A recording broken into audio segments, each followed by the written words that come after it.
کیا نیا ہونا چاہیے؟ بکنی پہن کر کے آ جاؤ سڑکوں پہ، یہ نیا ہونا چاہیے؟ آج تو ہمارے قرآنوں پر اعتراضات کرنے لگ جاتے ہیں لوگ، کہتے ہیں کہ یہ تو نئی کتاب ہے مولانا، نئی قرآن ہے، کیا آپ وہی مسئلہ لے کر آئے، وہی پردے والا مسئلہ جو چلا؟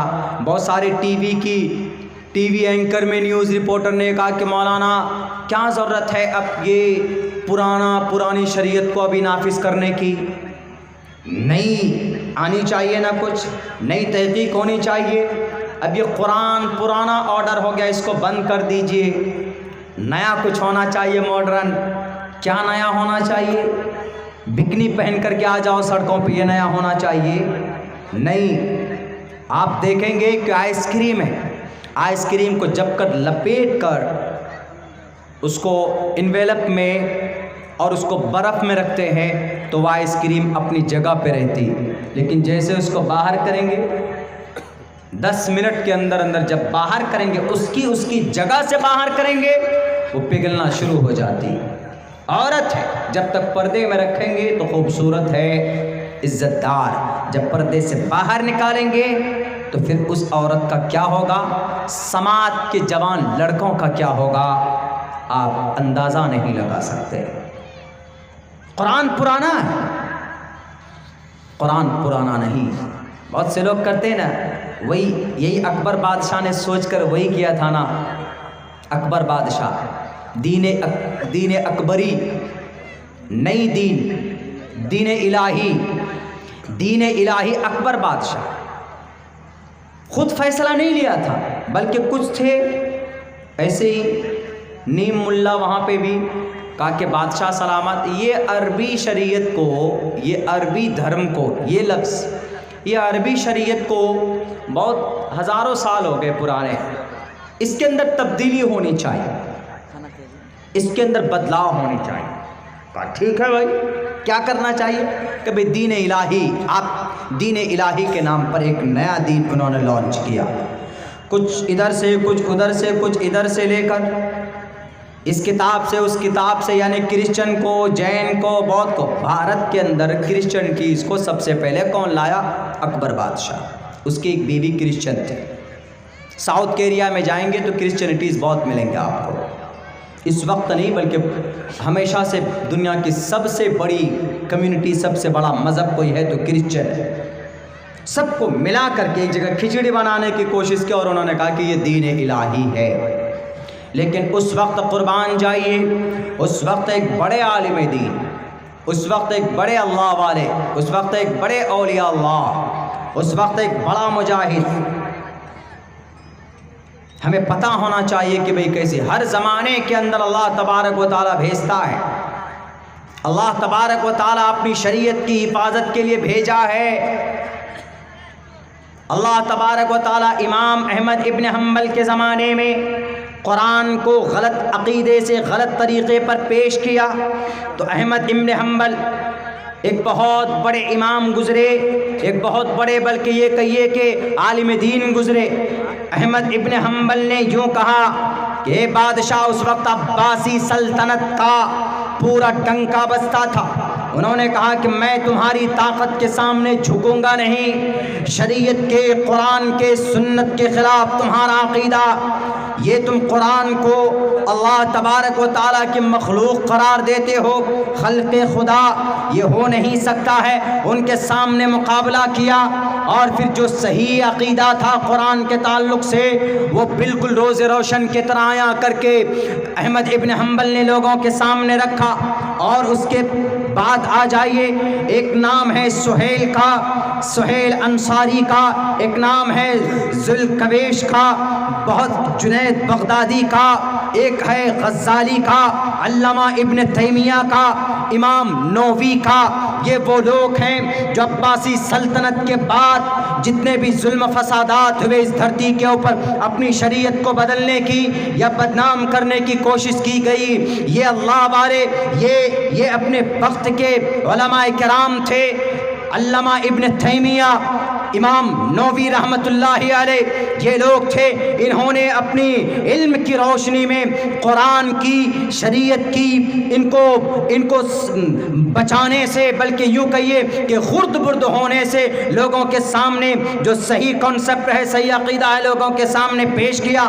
بالکل سیم اسی میتھڈ پر ہمارے اس ملک میں جب آیا تھا اکبر بادشاہ، تو اکبر بادشاہ تھا مسلمان لیکن تھوڑا زیادہ سیکولر تھا۔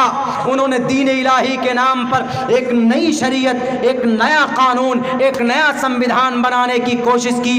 اس وقت ایک بڑے عالم دین شیخ مجدد الفسانی انہوں نے مقابلہ کیا ان کا، اور ان کو کہا کہ اکبر بادشاہ تم بادشاہ ہو، تم کرسی اقتدار پر بیٹھو اور تم کرسی کے بادشاہ ہو، تم قرآن کے بادشاہ نہیں ہو سکتے۔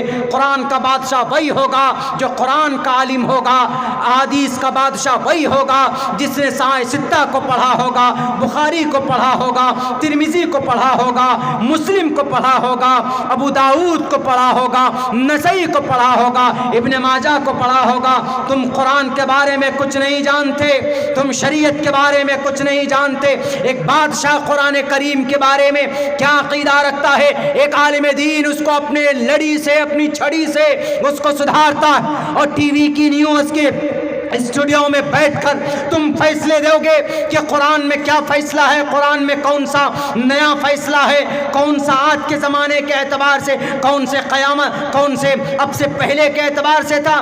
سن لو دنیا والو، قرآن جب سے دنیا ہے، اللہ کے نبی کے زمانے سے لے کر آج تک قرآن کا آرڈر ہے to the day of judgement, جب تک اس دنیا یہ دنیا باقی رہے گی اللہ تبارک و تعالیٰ کا قانون رہے گا، کوئی نہیں بدل سکتا اس کو۔ اگر تم کو لگتا ہے کہ قرآن پر عمل کر کے دنیا میں ترقی نہیں کیا جا سکتا تو اٹھو، دنیا کے اندر ڈاکٹریٹ کا کوئی نظام نہیں تھا۔ دنیا کو سب سے پہلا ڈاکٹر اگر کسی نے دیا ہے، اس ڈاکٹر کا نام شیخ حسین علی ابن سینا، بو علی سینا، the theory and practice of medicine۔ 10 lakh الفاظ والی کتاب القانون یہ لکھنے والا کون؟ ابن سینا۔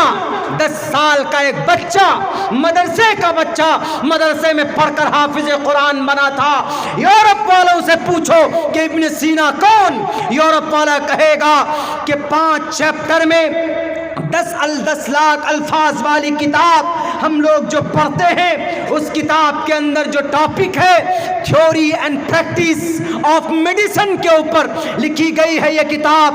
پوچھو یورپ والوں سے کہ یہ کتاب کون لکھا، وہ کہے گا کہ ایک حافظ قرآن، ایک عالم دین، ان کا نام شیخ حسین علی ابن سینا ہے جو مدرسے سے پڑھ کر نکلا تھا۔ بتائیے اب اگر آپ یوں کہو کہ قرآن کریم پڑھنے والا ڈاکٹر نہیں بن سکتا، ہم نے اب سے پہلے بھی اس کے اوپر تحقیق پیش کی ہے، ابھی 1-2 روز کے بعد پھر اور میں ڈیپلی اس کے اوپر ریسرچ کر کے بتاؤں گا کہ قرآن اور موجودہ سائنس میں وہ تو تھوڑی تھوڑی تھیوری لے کر آ جاتے ہیں سائنس کی، اور کہتے ہیں کہ ہم نے سائنس میں ترقی کر لی، ہم آسمان میں پہنچ گئے۔ تمہارے قرآن پڑھتے رہیں گے تو تمہارے مولانا لوگ کیسے آسمان میں جا سکیں گے؟ تو قرآن پڑھ رہے ہو، ارے قرآن کریم نے ہی میتھڈ اور راستہ بتایا آسمان میں جانے کا۔ آسمان میں کیا، چاند میں چلے گئے تو اچھل رہے 3 فٹ۔ اللہ کے نبی علیہ الصلوۃ والسلام سبحان الذي اسرا بعبده ليلا من المسجد الحرام الى المسجد الاقصى الذي باركنا حوله لنريه من آیاتنا۔ براق کے ذریعے سے اس سفر کا واقعہ کیوں نہیں پیش کرتے؟ اس وقت تو تمہارا کوئی آیا ہی نہیں تھا، وجود بھی نہیں تھا۔ اور یوں ہی نہیں، اگر ابھی چلا جائے چندرما میں تو کئی مہینے لگ جاتے، راکٹ لانچ کرتے ہیں، کئی کروڑ روپے خرچ ہوتے ہیں۔ وہاں تو پروفیٹ محمد صلی اللہ علیہ وسلم منٹوں سیکنڈوں کے اندر چلے گئے۔ قرآن صاف لفظوں میں بیان کرتا ہے آپ علیہ الصلوۃ والسلام گئے۔ اب بتاؤ کیسے گئے؟ لوگ بولتے تھے کہ نہیں آسمان میں سوراخ نہیں ہے، آسمان کو چھید کر کے کیسے آپ کے نبی چلے گئے؟